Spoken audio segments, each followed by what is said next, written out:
اعوذ باللہ من الشیطان اللعین الرجیم بسم اللہ الرحمن الرحیم۔ پس ماہ رجب المرجب کے روزے سے متعلق، جو اس کی فضیلت سے متعلق کل کے درس میں گفتگو کر چکے، لیکن چونکہ آیت اللہ تہرانی آج بھی ایک روایت کا ذکر کر رہے ہیں مرحوم صدوق کتاب اعمالی صفحہ نمبر 65 پر، حضرت امام جعفر صادق علیہ السلام کے اصحاب میں سے ایک صحابی ہے جس کا نام سالم ہے۔ یہ صحابی امام کی بارگاہ میں پہنچتا ہے آخر ماہ رجب المرجب میں۔ امام اس سے سوال کرتے ہیں کہ کیا تم نے روزہ رکھا ہے ماہ رجب میں؟ تو یہ کہتا ہے کہ نہیں ابن رسول اللہ، میں نے روزہ نہیں رکھا ہے۔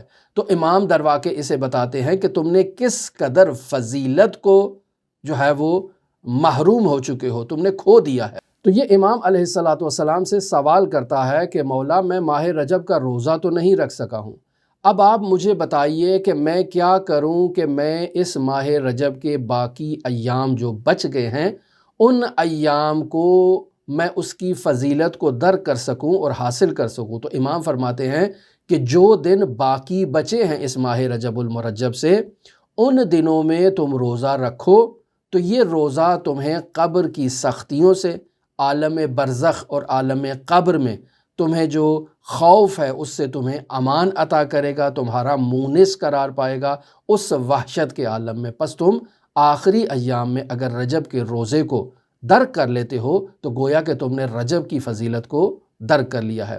ہم اللہ کی بارگاہ میں دعا کرتے ہیں کہ اللہم وفقنا لما تحب وترضى وجنبنا اما یسخطک وتنہی۔ اے میرے پروردگار، ہمیں توفیق عطا فرما ان تمام اعمال صالحہ کو انجام دینے کی، لما تحب و ترضیٰ، کہ جن اعمال پر تو جو ہے وہ جن سے محبت رکھتا ہے، جن اعمال پر تو راضی ہے، وجنبنا، اور اے ہمارے پروردگار ہمیں محفوظ رکھ، اما یسخطک، وہ اعمال جو تیرے غضب کا باعث بنتے ہیں، وتنہی، اور ان اعمال سے تو نے ہمیں منع فرمایا ہے۔ دعا گو ہے خداوند متعال ہمیں عین الرجبیون کا مصداق قرار دے۔ دعا گو ہے خداوند متعال منجی عالم بشریت حضرت صاحب العصر، صاحب الامر، صاحب الزمان کے ظہور میں تعجیل فرمائے اور ہمیں حضرت کے اصحاب و اعوان و انصار کی فہرست میں شمار فرمائے۔